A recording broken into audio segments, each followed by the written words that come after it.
Olá, sejam bem-vindos a mais um Urbanidades, o podcast sobre o urbano brasileiro. Eu sou João Freitas, o seu anfitrião, e estou hoje na companhia do Apoena Mano. Tudo bem, Apoena? Seja bem-vindo. Olá, João. Olá, ouvinte. Oi, pessoal. Tudo bom?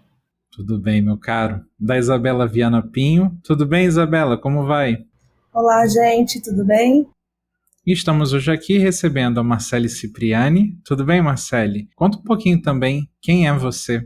Oi, gente. Oi, ouvintes. Obrigada pelo convite, obrigada por me receberem. Estou muito feliz de estar aqui com vocês. Eu sou a Marcele, sou socióloga. Atualmente faço doutorado na Universidade Federal do Rio Grande do Sul e já há algum tempo pesquiso grupos criminais aqui no estado. E também recebendo a Thaís Duarte. Seja muito bem-vinda, Thaís. Aproveite e conte também um pouquinho sobre você. Ei, João, ei, Isabela, ei, Apoena, ei, Marcele. Espero que todos e todas estejam bem e também agradeço aí o convite para participar do podcast. Eu sou doutora em Ciências Sociais, sou pesquisadora de pós-doutorado em Sociologia na UFMG e pesquisadora do Centro de Estudos de Criminalidade e Segurança Pública também da UFMG.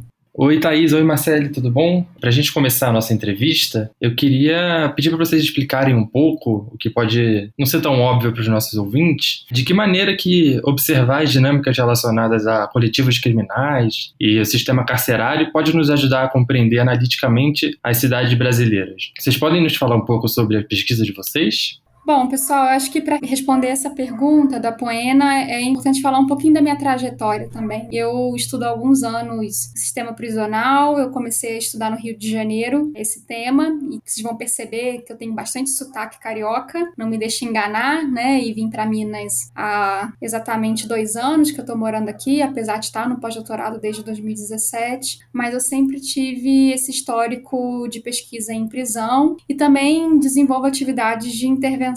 Tendo trabalhado há um tempo com órgãos de direitos humanos, eu já compus o Mecanismo Nacional de Prevenção e Combate à Tortura, numa perspectiva de aplicar o conhecimento sociológico em políticas públicas, em políticas que buscam repensar o modelo carcerário e o modelo penal como um todo no Brasil. Falar sobre dinâmicas criminais e falar sobre facções, sobre grupos criminais, é necessariamente tocar em 2 pontos, que é tocar na questão prisional e tocar em desigualdades urbanas. Primeiro, porque os grupos criminais, como por exemplo o PCC, o Comando Vermelho, o Terceiro Comando da Capital, né, que são grupos que têm algum nível de projeção nacional, eles se formam e se consolidam e ganham legitimidade nas prisões. Essa é como se fosse uma primeira fase num processo de formação das organizações criminais, para só no momento posterior esses grupos começarem a incidir sobre territórios de pobreza urbana, como espaços de periferia, como favelas, criando uma ordem local que às vezes, quase sempre, né, é muito violenta, é muito coercitiva sobre os cidadãos, né, sobre as pessoas que moram nesses espaços conhecidos como espaços marginais. Esses grupos criminais, ainda que atuem fora dos muros prisionais, eles se consubstanciam, né? Eles se projetam a partir do que se chama de uma face prisional, como se um âmbito não consegue se articular sem o outro, como se as prisões acabassem fornecendo um sistema de recrutamento para esses grupos criminais que acabam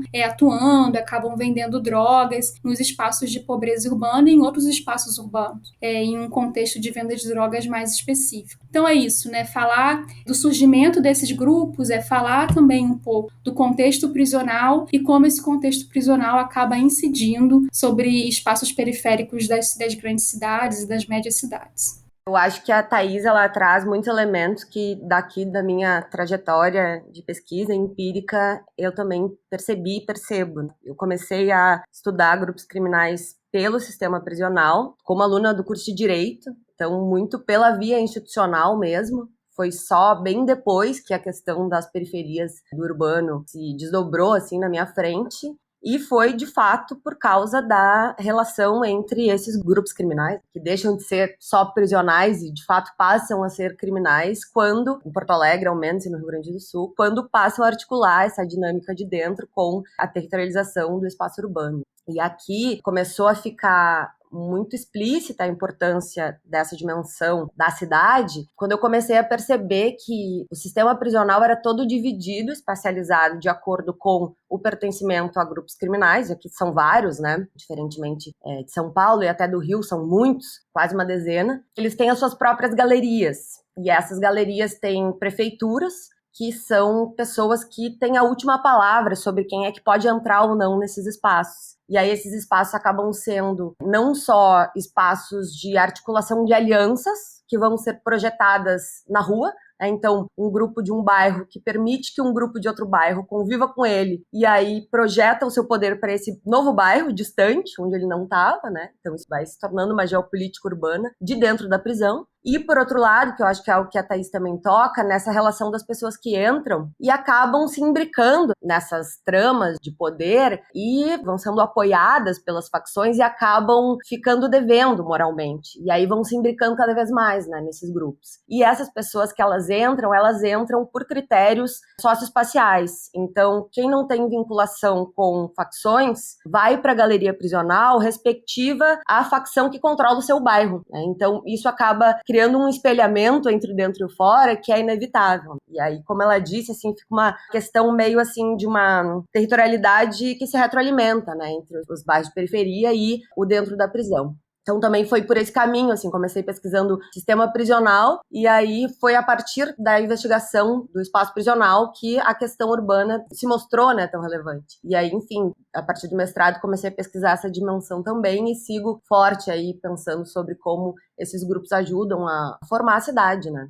Muito interessante, meninas. Seguindo, então, eu queria saber um pouco mais, vocês já falaram sobre, mas entrando especificamente nessas dinâmicas criminais em cada um dos contextos que vocês analisam, que vocês estudam, pensando na Thaís e outros pesquisadores também no contexto mineiro, que estão analisando esse contexto mineiro, que tem essa presença de gangues locais na região metropolitana de Belo Horizonte, que em geral são grupos menores, se comparados às grandes facções brasileiras, mas que atualmente, como o trabalho da Thaís nos mostra, esses textos recentes que ela tem publicado, que o PCC ele tem se expandido também para esse território mineiro. Primeiramente, na verdade, nas cadeias, como a Thaís pontua. Já a pesquisa da Marcele, ela vai falar do surgimento das facções em Porto Alegre, e são vários, como ela já disse, Falange, Gaúcha, Balas, Na Cara, Manos, Antibala, etc. E aí perguntando para vocês, se vocês podem falar um pouco mais sobre como que esses grupos criminais eles vão se organizando historicamente e como que eles vão se reconfigurando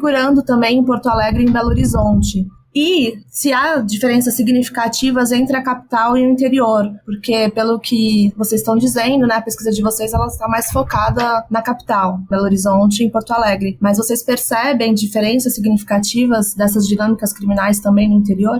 Bom, Isabela, sua pergunta é super interessante, porque uma coisa que eu aprendi aqui em Minas Gerais é que Minas são muitas, sabe? É um estado muito grande e com realidades muito distintas. Então, quando eu falo do contexto Triângulo Mineiro, é tratar de um contexto completamente diferente de quando eu falo de um cenário como o da região metropolitana de BH. E isso acaba influenciando as dinâmicas criminais e, por exemplo, a expansão do PCC pelo estado. Como o PCC vem se enraizando nas dinâmicas dos cárceres, né, e por sua vez nas dinâmicas de periferia aqui em Minas Gerais. Eu faço essa pesquisa sobre a expansão do PCC pelo Brasil com foco no território mineiro. E nessa abordagem, o que eu pude compreender é que no Triângulo Mineiro, que é ali a fronteira, né, entre Minas e São Paulo, a presença do PCC é muito forte e é quase como se o grupo tivesse dominado tanto os espaços de periferia urbanas quanto os espaços prisionais. E aí o que a Marcele falou também se reproduz aqui em Minas, né? De que por a pessoa ser dessa região, ela já é identificada com um grupo criminal e aí colocada, né, num ambiente prisional que é destinado aos presos do PCC. E o Estado faz esse movimento, o Estado faz esse processo que acaba por recrutar, inclusive, novos membros para a organização criminal. Quando eu falo do cenário da região metropolitana, é um cenário totalmente diferente. porque aqui as dinâmicas criminais desenvolvidas nos espaços de periferia são dinâmicas estabelecidas historicamente por gangues criminais. E, inclusive, tem um trabalho muito bom de um pesquisador do CRISP, que terminou o doutorado, né, o Rafael Rocha, que explica isso muito bem. São grupos segmentados que vão se dissipando por diferentes espaços marginais aqui, das periferias urbanas da região metropolitana, e acabam desenvolvendo comportamentos próprios, e enfim, que disputam entre si, mas para se manterem como uma posição autônoma e não existir um monopólio do crime tal qual o PCC desenvolveu em São Paulo, por exemplo. Com a expansão do PCC, com a difusão do grupo para cá, essa configuração criminal se modificou um pouco, mas não no sentido do PCC conseguir estender efetivamente seus braços para o território da região metropolitana, mas por existir uma disputa, sobretudo por existir uma resistência dos membros dessas gangues aderirem ao proceder do PCC, né? Aderirem à forma como os membros do PCC costumam se articular, costumam desenvolver suas atividades criminais. Conversei com alguns presos na penitenciária Nelson Hungria, que se situa na região metropolitana de BH, que disseram que o PCC tem um código de conduta muito duro, que tira a liberdade daquelas pessoas que estavam envolvidas em dinâmicas criminais de gangues. E aí o PCC tem muito trabalho pela frente aqui, porque enquanto em alguns territórios, como o Triângulo Mineiro, já existe uma espécie de consolidação do grupo, em outros, como na região metropolitana, isso ainda está em vias de execução, né? Existe ainda muito que se fazer para o PCC conseguir uma ascendência e conseguir desarticular essas atividades das gangues que estão muito entranhadas no cotidiano comunitário. É muito interessante, né, como esses padrões de organização.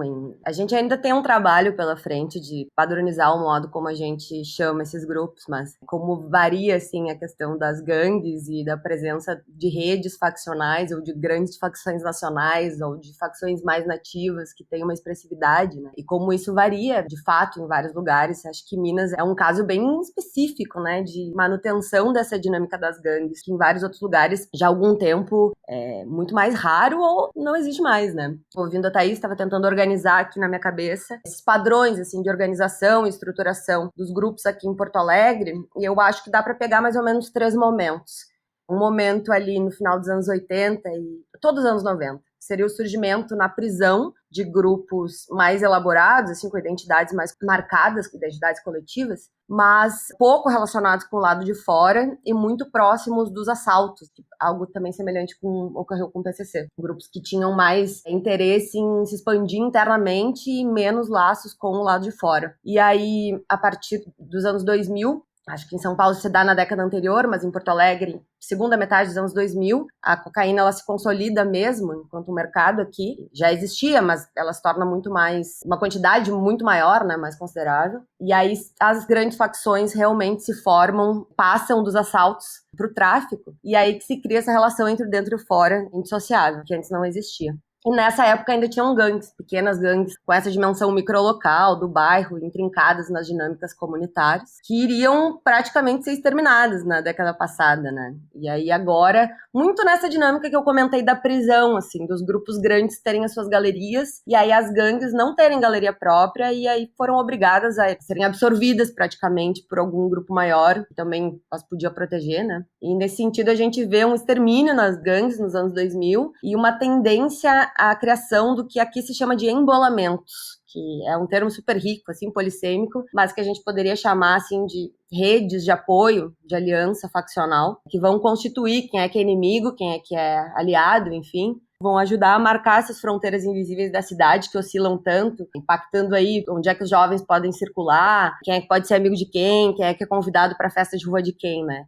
Então, a partir dos anos 2010 para cá, tem esse processo assim de constituição de grandes facções que vão para o interior também, e aí a gente vê que no interior tem uma temporalidade completamente distinta. A violência que aconteceu em Porto Alegre nos anos 2000 estava acontecendo agora no interior. Cidades que não tinham nenhum homicídio começaram a ter homicídios por causa da migração dessas grandes facções mais consolidadas para novos mercados e rotas. E aí, enfim, as gangues nativas também vão sendo exterminadas, né, e vão sendo absorvidas por esses grupos maiores no interior. Nossa, muito bom você ter mencionado isso, Marcele, que a gente agora vai direcionar um pouco, perguntas um pouco mais específicas para cada uma de vocês, e esse ponto que você menciona faz total ligação com o que vimos em um dos trabalhos da Thaís, É interessante notar como que no trabalho de ambas, os presídios aparecem quase como incubadoras para a maioria desses grupos criminais. A pesquisa da Thaís especificamente revela uma questão um tanto paradoxal, como que a transferência de detentos para unidades de segurança máxima, ao invés de isolá-los, acaba promovendo uma maior capilarização e, por conseguinte, fortalecimento desses grupos. E aí eu queria ouvir um pouco como que essas políticas estatais acabam promovendo o surgimento e crescimento desses grupos em detrimento de combatê-los. Bom, João, eu acho que a sua pergunta é o cerne para compreender dinâmicas de organizações criminais. Porque não é possível falar do crime, nesse âmbito que a gente está discutindo aqui, sem falar da atuação estatal. Existe um senso comum de que grupos criminais, como o PCC, como esses que a Marcele citou, que estão em disputa no Rio Grande do Sul, né, são como se fossem paralelos ao poder estatal. Só que as pesquisas, né, tanto as que eu desenvolvo, mas sobretudo as pesquisas que estão há anos discutindo esse tema, mostram que o Estado é o ente central para a produção da criminalidade. E aí eu bebo muito das discussões da produção da criminalidade nas margens do Estado, na construção de processos que margeiam, né, a tênue linha entre a legalidade e a ilegalidade, e ajudam a explicar em que medida o Estado contribui para a consolidação e para a legitimação de grupos criminais. Na minha pesquisa, em específico, eu consegui ver isso tanto nas narrativas de gestores públicos federais que estão num processo de construção da política penitenciária nacional, estão ali em atuação no Departamento Penitenciário Nacional, quanto aqui no âmbito mineiro, né, que é um âmbito mais micro. Nos dois contextos, nos dois cenários, o que eu escuto é que a política de prevenção ao crime, entre aspas, se centra na prisão. O controle do crime é o cárcere, sempre. Não existe outro foco, não existe outra possibilidade de atuação estatal nesse sentido. Então, o cárcere acaba sendo o cerne sem que eles percebam, ou que eles percebam indiretamente, que o cárcere é o grande produtor da criminalidade. Então, se fomenta uma política que, no discurso, né, formalmente falando, busca prevenir o crime, mas que, na verdade,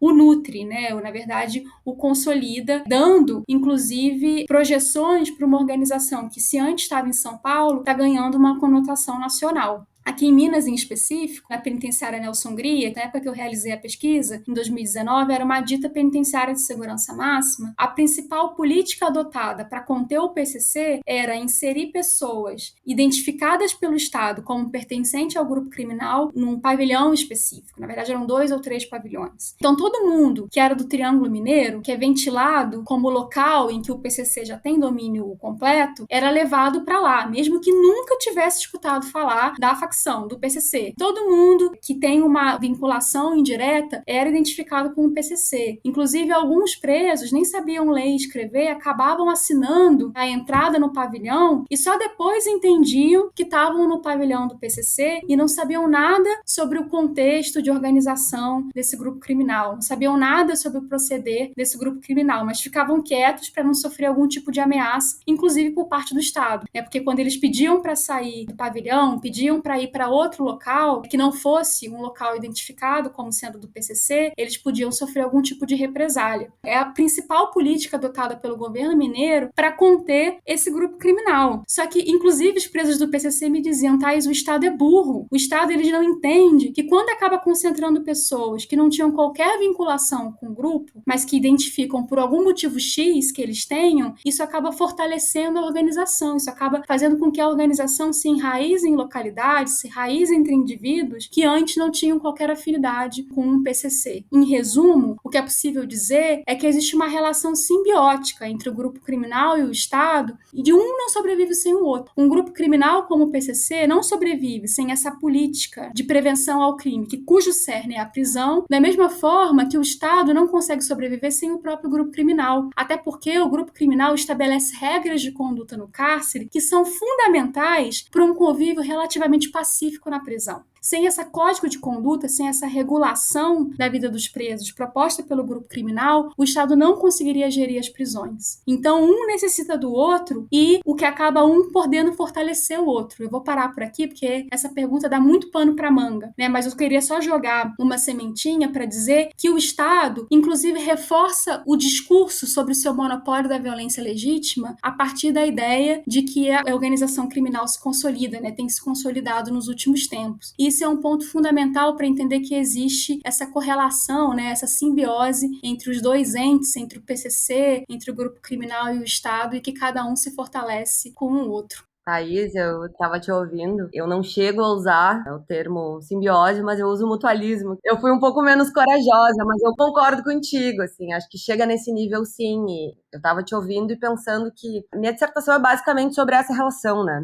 Essa retroalimentação entre o Estado e o crime nas dinâmicas de paz e guerra. Que aqui em Porto Alegre a gente teve um período que o índice de violência letal explodiu entre 2016 e 2018 e tal, por causa das disputas desses grupos nas ruas, enfim, mas outro assunto, né? E na prisão já existe uma tendência de queda da violência desde o momento em que esses grupos começam a se organizar internamente e passam dos assaltos para o tráfico. Então, no momento em que eles se tornam grupos que podem usar a prisão ao seu favor para territorializar espaços urbanos, eles começam a criar uma série de acordos tácitos diários, que são sempre reafirmados, com a administração prisional, num sentido de todo mundo manter a ordem e a paz, porque todo mundo ganha com isso, né? Então, exatamente o que tu estava falando foi o que eu percebi aqui, numa clara cogestão que existe entre os presos e o Estado. Aqui é a Polícia Militar que gere o maior presídio do Estado desde 95, e muito está aqui desde 95, porque conseguiu atingir esse estado de paz. E aí, por que eu comecei a falar da guerra, né? Porque vários conflitos extremamente sérios, assim, muito graves do ponto de vista do desrespeito a um proceder, a uma ética do crime. Então, assim, grandes traições que ocorreram durante esse período não foram reproduzidas na prisão em nenhum pio, assim, grupos que romperam de morte na rua, simplesmente saíram um da galeria do outro lá dentro, né, e não aconteceu nada. Por quê? Porque esse pacto, esse acordo, essa imbricação constante, isso é muito forte. E aqui é tão forte que vai além das relações internas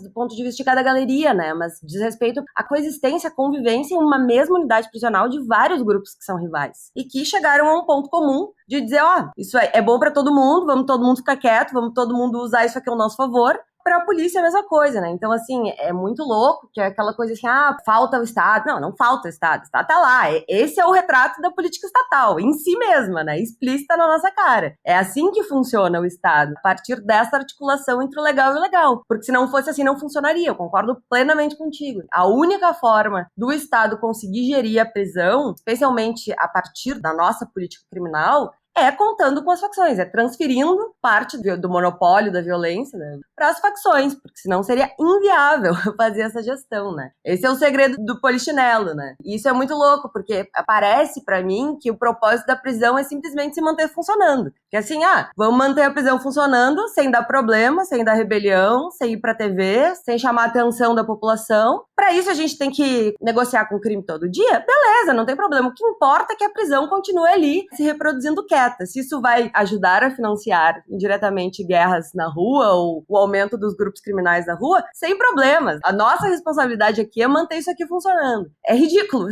o quanto é ridículo, né? Estava falando, eu fui me empolgando, porque é o escrachado na nossa cara, exatamente o quanto isso não é um erro, não é uma falta, né? Mas é um projeto, e é assim mesmo. E é pra ser assim. Essa é a questão, é pra ser assim mesmo, senão não funcionaria. Sim, muito relacionado ao que vocês estão falando, a próxima pergunta, que, assim, dessa retroalimentação, dessa simbiose que vocês comentaram, né, entre Estado e crime, enfim. Nas duas pesquisas dá para perceber isso. A Marcele mesmo, ela faz entrevistas das próprias questões metodológicas, mas a Marcele mesmo faz entrevistas com agentes estatais, mas também com atores envolvidos com crime, e a Thaís a mesma coisa. Enfim, mas agora partindo para outro sentido, mas que também tem uma questão aí de retroalimentação, de simbiose, como vocês quiserem chamar, mas essas relações entre a prisão e a rua, que dá para perceber muito no trabalho das duas, de que tem vários entrecruzamentos e que isso também já aparece na literatura de pessoas que estudam prisão, desse dentro e fora, todas essas interconexões entre o dentro e o fora. Eu queria que vocês falassem um pouquinho mais sobre isso, que vocês já tocaram um pouco, mas assim, Marcele, especificamente, sobre como que a violência letal no seu trabalho aparece, que ela se difere dentro das cadeias de Porto Alegre, em um cenário pacífico, entre aspas, você coloca paz nas cadeias, entre aspas, e fora em um cenário de guerra, nas ruas, um cenário de guerra. Então, guerra nas ruas e paz nas cadeias. Queria que você falasse um pouquinho sobre isso, Marcele, por favor.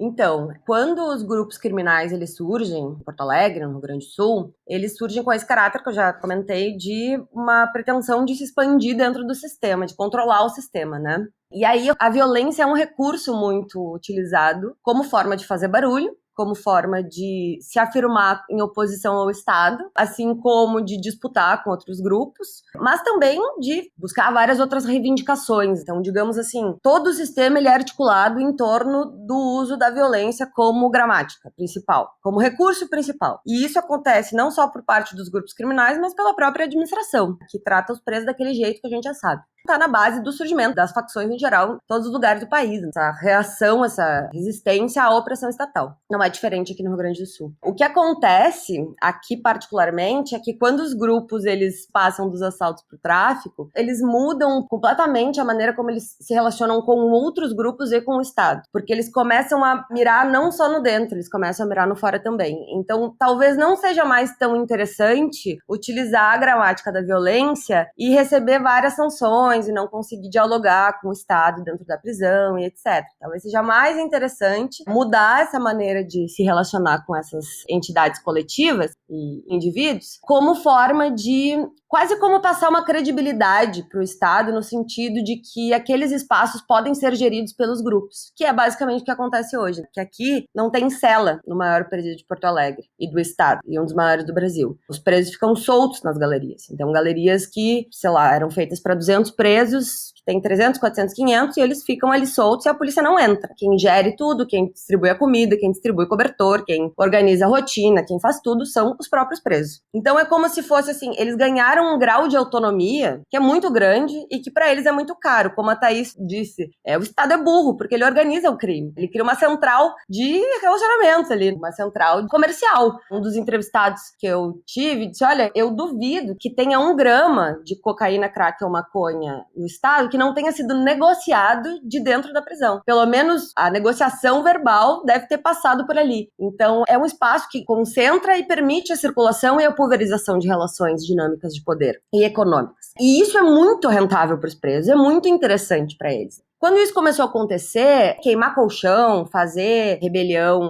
violenta, parou de ser interessante. Parou de ser interessante porque é ruim também para eles. É muito melhor para eles que eles tenham um grau de respeito pelo Estado, que também sejam tratados dessa forma. E que foi o que aconteceu em certa medida. Os policiais que entraram no Central começaram a adotar outro tipo de abordagem com os presos. É meio assim, tu não mexe comigo, que eu não mexo contigo, fica cada um na sua. Tá todo mundo buscando seus interesses. E esses interesses, eles, por mais que sejam absolutamente contraditórios e opostos, eles fazem parte de uma mesma coisa, de um mesmo dispositivo, né? Que é essa questão da manutenção da prisão, da política de segurança, etc. Até da demanda de mais vagas. O Estado fala em aumentar as vagas e os presos das facções pedem para aumentar as vagas, porque daí eles vão ter mais espaço prisional. Uma coisa muito interessante que aconteceu foi que antes os presos, sei lá, quebravam as coisas, estragavam, usavam isso como uma forma de revolta. Hoje em dia a facção investe pesado no sistema. Então, é a facção que faz reparos estruturais, é a facção que compra geladeira, é a facção que, sei lá, coloca TV, ventilador, enfim. Então, há uma mudança de chave, né, no sentido de aquele espaço se tornar deles. E quando isso começa a acontecer, a paz, entre aspas, começa a fazer muito mais sentido. E junto a essa paz, o não uso da violência física grave para lidar com os conflitos é meio que uma das condições que são acordadas com a polícia, porque evita que a atenção, que os holofotes sejam colocados na prisão. Porque a prisão é um problema sem solução. É uma bomba permanente ali e que não tem como ser solucionado. Então, assim, como é que a gente soluciona o não solucionável? Bem, a gente deixa parado e tenta evitar que a coisa piore. Então é isso, os presos não cometem violência, não cometem homicídios, não fazem rebeliões, não fazem barulho lá dentro, tá tudo bem pra polícia. E, em retorno, os presos se apropriam daquele espaço, né, e usam como um capital para eles, né, um recurso muito forte de projeção de territorialidades urbanas, de geopolítica, de criação de novos espaços de mercados, espaços de poder, de influência. E aí a coisa da paz se consolidou como uma política quase, apesar de governos, assim, é uma coisa assim, uma política do próprio crime com o Estado. A paz entre aspas, Marcele? A paz entre aspas, porque na prisão eu acho que não dá pra falar em paz nunca, né? A prisão é um espaço que, por excelência, eu não consigo relacionar com a paz, né? Tem muita violação que ocorre lá até hoje, mas pode-se falar em paz no sentido de um padrão de violência que existia antes e que não existe mais, que é essa coisa das disputas internas que existiam. Antes a guerra estava dentro do sistema, é um pouco isso. Nos anos 80, início dos anos 90, a guerra estava dentro do sistema prisional. E depois, a partir dos anos 2000, ela se transfere para a rua e lá dentro se mantém a paz com, inclusive, interesse de fortalecer-se para a guerra. É mais interessante manter a paz e fazer a guerra do lado de fora do que atrapalhar ali a dinâmica lucrativa que é boa para todo mundo, que todo mundo sai ganhando, que eles têm lá hoje. Eu acho que essa pergunta cabe também às duas.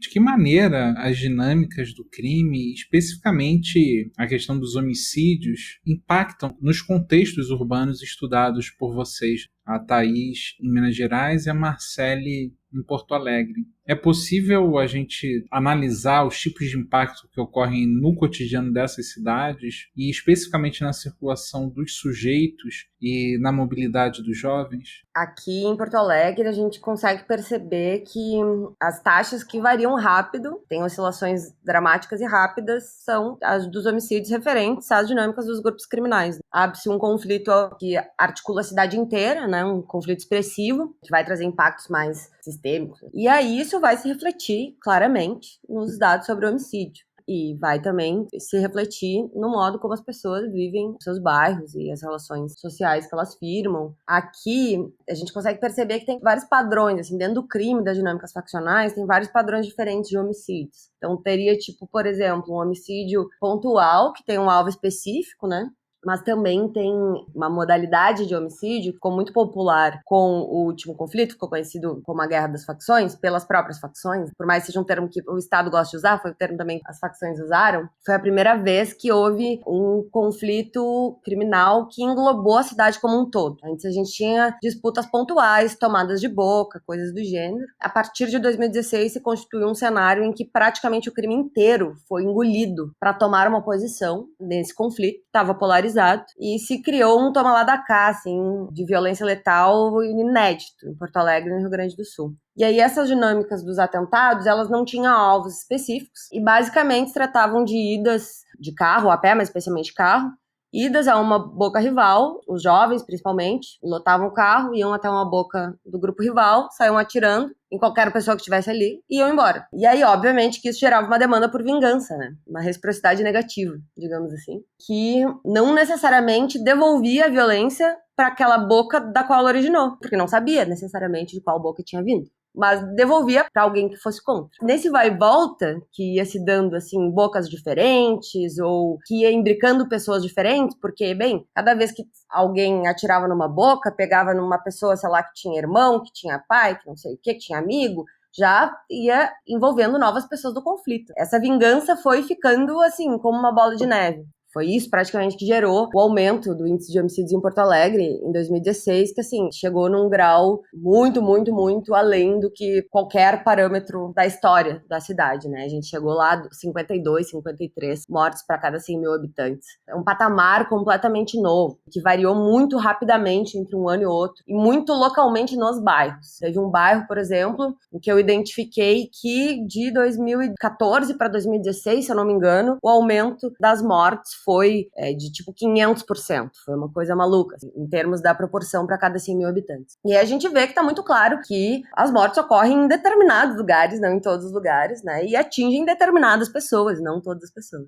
Como todo mundo já sabe aqui, né? Que pesquisa o tema. Esse conflito mais geral, que englobou o crime da cidade como um todo, produziu efeitos muito concretos, especialmente para a juventude, que ficou meio que presa entre ser identificada como um contra, como um rival, e ser identificada como criminosa pela polícia, né? Então, jovens que não tinham e nunca tiveram nada a ver com o envolvimento no crime, por terem, digamos, a cara do crime, como se fala no linguajar êmico, enfim, um jeito de andar, onde transita, com quem se relaciona, né, como é que se veste, como é que fala, muitas vezes tinham que criar vários repertórios de defesa para argumentar tanto com integrantes do crime, que interpelavam eles no bairro deles e diziam, vocês aí são contra. E eles diziam, não sou contra, gente. Morei aqui minha vida inteira, enfim. e tinham que ir ali tentando convencer, não que eles não eram do crime, que eles eram sim, porque bem moravam no bairro, mas não eram contra. Então eles usavam assim vários recursos específicos, como dizer qual a boca onde eles iam lá fumar um baseado com os amigos, qual a social, que é a festa de rua que eles iam, quem é que eles conheciam que era da correria, que estava ali vendendo.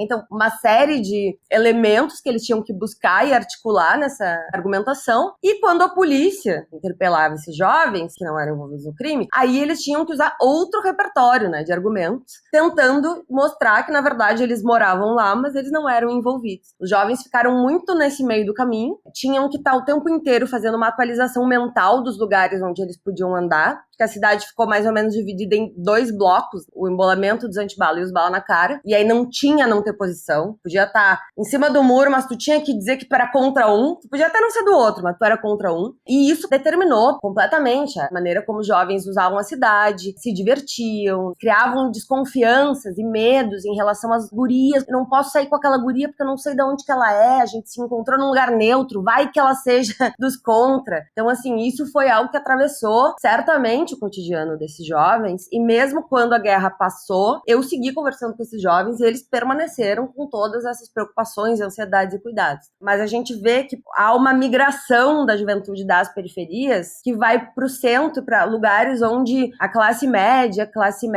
esquerda festiva, digamos assim, os bairros que a gente ia tradicionalmente para se divertir nos finais de semana. E tem uma migração muito forte dessa juventude para esses bairros, para esses lugares, porque eles são mais ou menos expulsos dos bairros deles por causa desse conflito.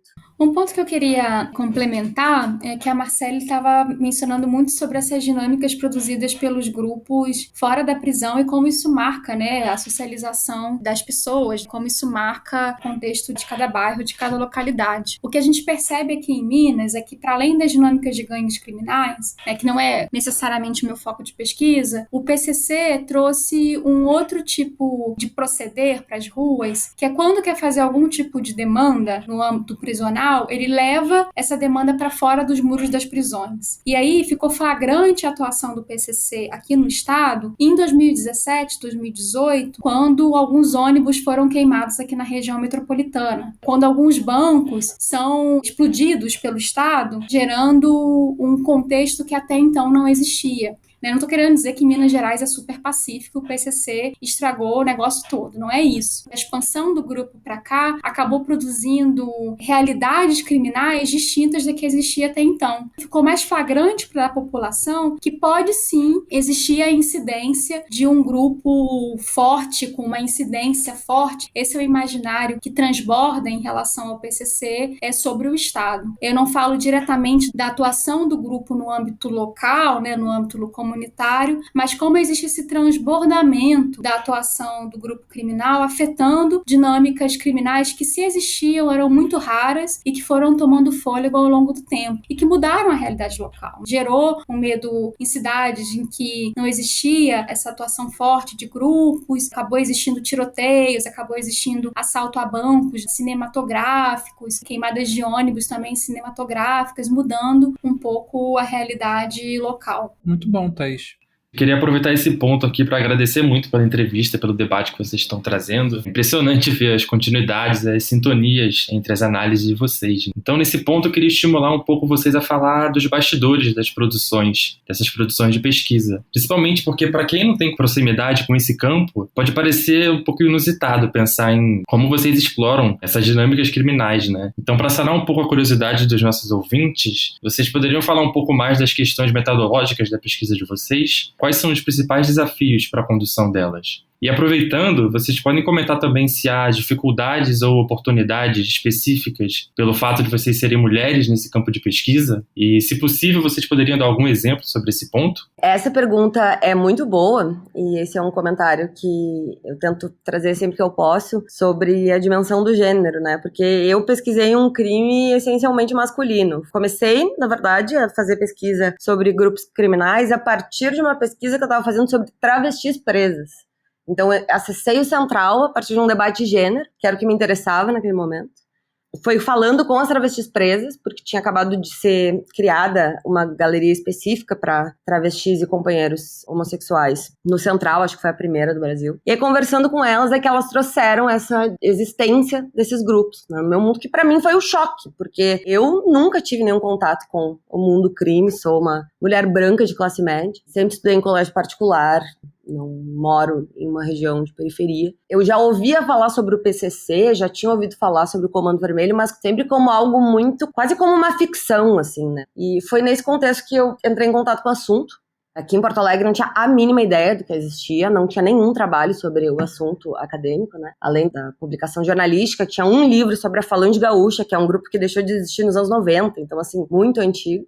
E aí, eu entrei na prisão, minha primeira inserção foi na prisão, e eu acho que ser mulher me ajudou a transitar entre o universo do Estado e dos presos, porque eu me fazia muito de sonsa, assim, com os policiais, assim, eu acho que eles viam em mim uma menina muito inofensiva, assim, do ponto de vista da partilha de informações, e nunca me partilharam informações que não deveriam ser partilhadas, mas digo no sentido de disposição para me ensinar coisas. Então, eles sempre foram muito dispostos, eu fui muito bem recebida e sempre fui muito bem acolhida, e eu sinto claramente, poderia pensar, assim, em um momento específico, que ser mulher foi uma forma de ter sido acolhida, assim, meio como uma jovem, né, estudante de graduação aqui, que tá curiosa, que quer entender, mas que não sabe de nada, eles riam das coisas que eu falava e tudo mais. E os presos, eu acho que eu nunca fui uma ameaça, né? Porque eu não... Exatamente essa ideia da cara do crime. Então, ficava mais fácil, pelo menos, fazer uma primeira aproximação. Isso é contraditório, né? Porque a minha distância com o universo tornou mais fácil uma aproximação, num sentido de romper aquela barreira da desconfiança. Vencida a ideia de que eu não sou do Estado, eu não sou da imprensa, não tô aqui pra acusar ninguém, não tô aqui pra saber nenhum detalhe operacional de nada, eu quero entender como é que vocês veem as experiências de vocês. Bem, dali, eu acho que criar relações de confiança se tornou mais fácil por ser mulher. E eu tenho uma situação que foi engraçada, que foi uma das primeiras entrevistas que eu fiz no Central. Eu tava na graduação, nunca tinha feito uma pesquisa na vida, e aí escrevi um projeto de pesquisa e disse que quero pesquisar o Central, consegui autorização, assim, foi uma coisa meio na sorte. Hoje em dia eu já não deixaria.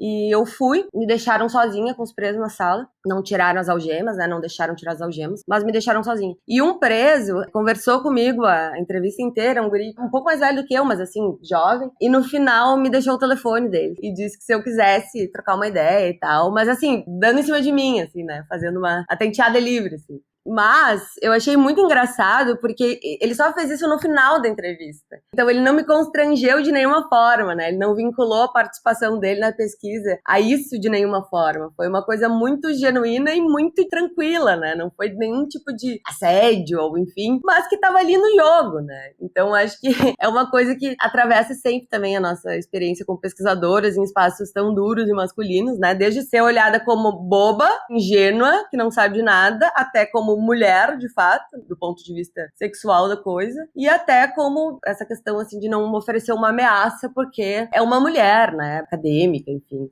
Então, acho que tem todas essas dimensões diferentes de ser mulher e fazer pesquisa, que, pelo menos para mim, se manifestaram dessa forma.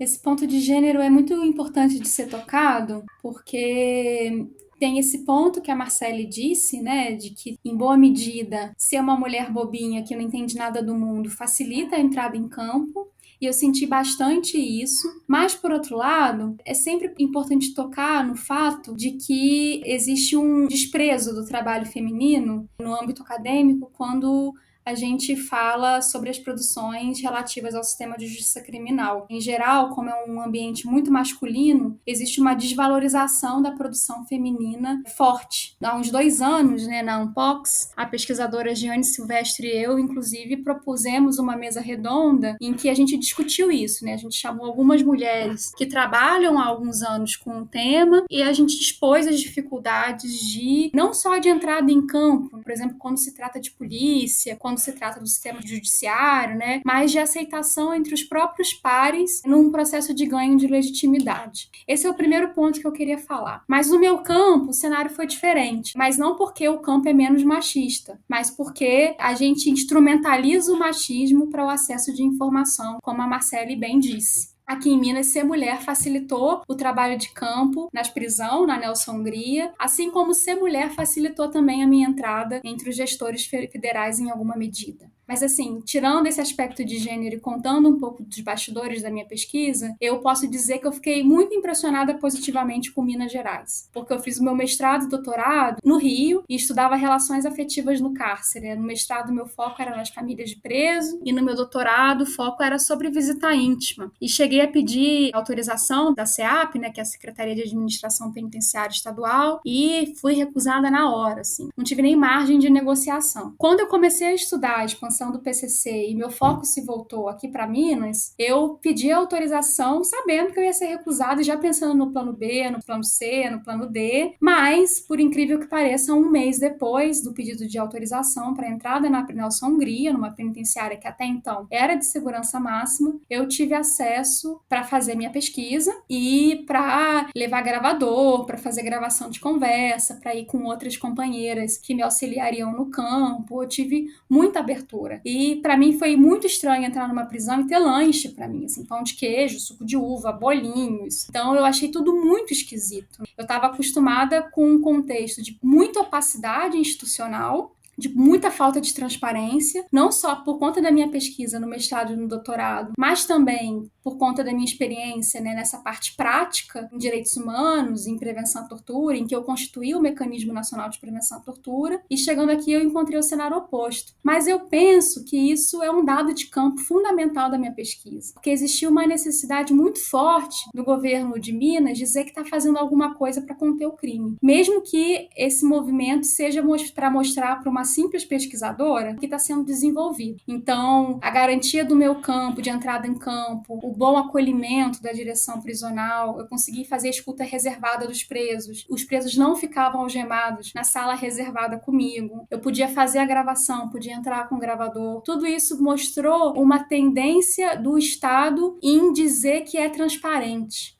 Ao passo que o PCC aqui em Minas, ele é pautado por que a gente chama de uma política de silêncio. Isso é uma discussão que a Isabela Araújo e eu, a gente faz um artigo que está no Prelo, na revista Sociologia e Antropologia, de que existe uma censura e, ao mesmo tempo, existe uma identificação tácita do que pode e o que não pode ser dito pelos presos do PCC. É mais uma forma de contraponto do Estado, se diferenciando da ação do grupo criminal, mas, ao mesmo tempo, reforçando o grupo criminal. E essa forma de diferenciação se deu com a facilidade do meu acesso ao campo, o que se contrastou completamente com os outros contextos de pesquisa que eu já realizei e com outros cenários, né, de atuação profissional minha, em que a marca é a opacidade, a falta de transparência, é a represália contra um preso que fala com um ator externo ao cárcere, enfim, né, a gente precisa entrar numa prisão com muitos cuidados para não gerar mais violação para aquele indivíduo que está lá privado de liberdade, inclusive para não gerar um problema para o nosso campo, inviabilizando qualquer coleta de informações. Thaís, eu concordo muito com essa dimensão do Estado de mostrar e esconder, né? E eu tava lembrando aqui que quando eu comecei a fazer pesquisa no Central, a nova direção tava com a sombra eterna da CPI, que tinha acontecido uns anos antes e que tinha colocado o Central como o pior presídio do Brasil. E eles estavam, assim, desesperadamente querendo mudar a imagem do presídio. Eles começaram a fazer visitas guiadas com turmas de faculdade para irem conhecer o presídio. E aí eles faziam assim, levavam os jovens para irem conhecer a Galeria dos Trabalhadores, que é uma galeria limpa, organizada, não é superlotada, galeria daqueles presos que são selecionados pelo Estado como os presos que estão como, digamos, me falou um policial assim, eles são dos nossos, eles estão com a gente. Então presos que já têm outro perfil específico, né, que trabalham, desempenham atividades laborais no presídio. E aí é uma galeria, assim, bonita, esteticamente, porque ela é toda pintada, ela tem grafite, cada preso tem seu espaço e tudo mais. E eles começaram a fazer visitas semanais com turmas e mostrar a Galeria das Travestis. Na verdade, foi um processo super denso e dificultoso de conquista daquele espaço, que teve muito protagonismo das próprias travestis e cujo protagonismo foi completamente botado para baixo do tapete, assim, como se fosse uma concessão do Estado, porque o Estado é progressista e é bom, né? Então eles estavam com esses dois discursos, assim, de mostrar para o público aquele pedaço do Central que era interessante mostrar, né? E a galeria das travestis, como uma coisa, assim, exemplos de que a CPI era um absurdo, né? Que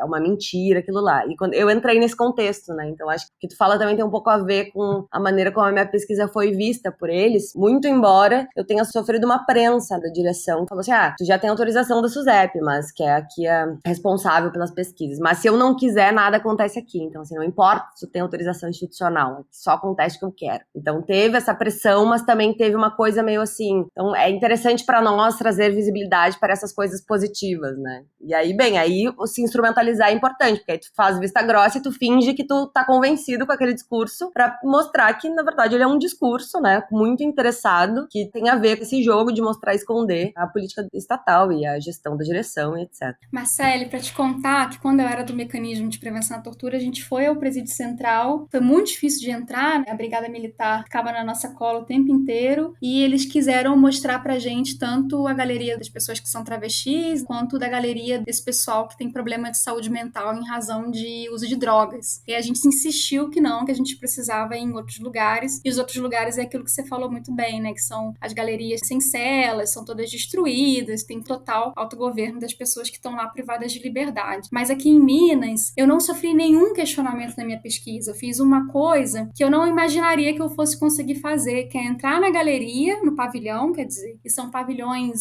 grandes, com um pátio, tipo uma quadra de futebol no meio, e aí as celas ficam no entorno, falar com os presos, apresentar a pesquisa, sem a gente na nossa cola, assim, sentar atrás da gente, apresentar a pesquisa, dizer, assim, quais são as implicações de ser chamado para fazer pesquisa, quais são as limitações e tal, anotar o nome das pessoas e depois chamá-las para a sala reservada. Parece um esforço muito grande do Estado em mostrar a transparência. Não que eu esteja reclamando, eu acho que tem que ser assim, e as prisões têm que ser instituições permeáveis para o controle social, o que inclui a realização de pesquisa. Isso, para mim, é uma condição sine qua non para minimamente garantir uma condição de vida digna para as pessoas que estão presas. Mas ainda assim, né, como isso é mobilizado pela administração prisional como um contraponto ao discurso da organização criminal, que é às vezes um não discurso, às vezes um não falar, que não pode ser dito, né, do que é velado, porque justamente por estar nessa fase de expansão, algumas coisas devem ser mantidas em sigilo. Acho que isso é um ponto interessante da minha pesquisa em Minas. Marcele e Thaís, muito interessante tudo isso que vocês estão falando, né? E eu também, enquanto pesquisadora de temas muito parecidos, também vejo várias dessas questões, assim, exemplos, e acho que é fundamental a gente refletir sobre as questões de gênero, mesmo como um dado, né? Como que a gente acessa o nosso campo e etc. E concordo muito com o que vocês falaram, e acho super interessante a Marcele falar não só das portas que se fecham, mas também das portas que se abrem por sermos mulheres, né? Também sinto isso, de que não representa uma ameaça também pelo meu corpo, não só de ser mulher, mas de não ser uma ameaça mesmo, por ser uma menina branca, por ser uma menina com, talvez com cara de nova, enfim. Isso também diz sobre outras questões. Mas queria agradecer muito a participação de vocês. Acho que até o próprio formato do podcast era para pensar sobre isso, assim, era para trazer mulheres para falar sobre esses temas que são muitas vezes os homens que prevalecem para falar sobre, e também para trazer pessoas de outras regiões que não só São Paulo, né? Porque também tem essa coisa de se falar muito sobre o PCC, sobre as facções paulistas e cariocas, e então ouvi-las foi muito bom, assim.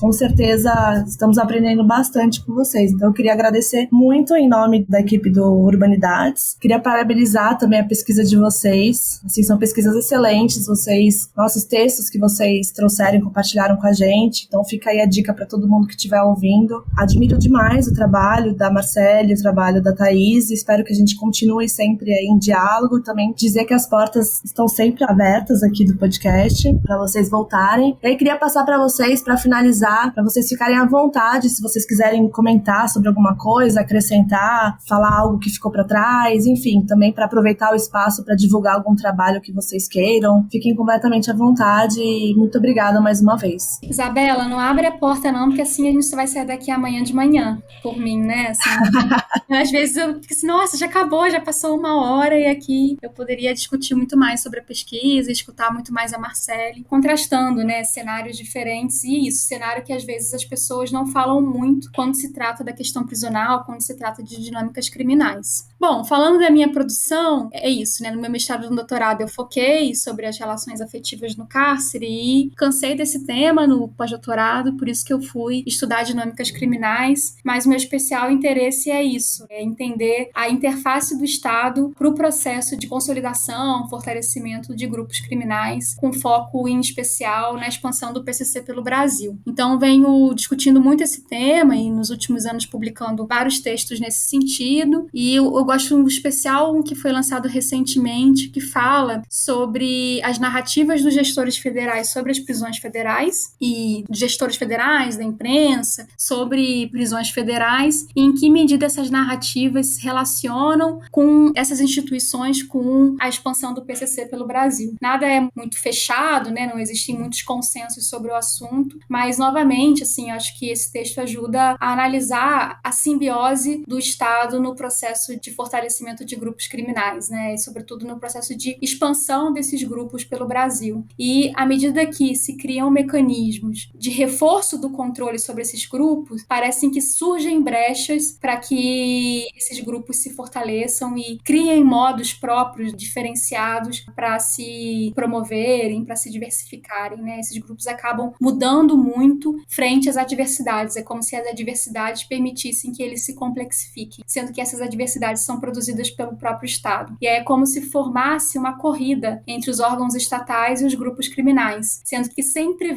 quem vence no final são os grupos criminais, porque eles têm uma capacidade de adaptação muito maior, enquanto os órgãos do Estado seguem fomentando uma política que nutre os grupos, seguem fomentando a política de encarceramento em massa, a política de guerra às drogas, ou seja, um feijão com arroz que a gente sabe que não vai dar certo, que no limite vai fortalecer as dinâmicas criminais, tanto em âmbito federal, como no caso dos presídios federais, quanto nos âmbitos estaduais, como seria Minas Gerais e o Rio Grande do Sul, por exemplo. É bom essa questão da virtualidade, né? Porque a gente pode se conectar com pessoas que estão em lugares bem mais distantes, mas também é ruim porque tudo que eu queria agora era um boteco, né? Sair daqui pra fazer o After Podcast. Ouvir aqui a Thaís, seguir ouvindo a Thaís. Tava concentrada aqui te escutando e queria seguir trocando essa ideia por horas, porque tá realmente muito massa. Fico muito feliz, assim, de ser colocada nessa rede em movimento de trocas e diálogos e tal, porque a gente sempre aprende muito e olhar o nosso contexto a partir de outros contextos também ajuda a pensar novas perspectivas, novas clivagens, novos insights. Agradeço muito o convite,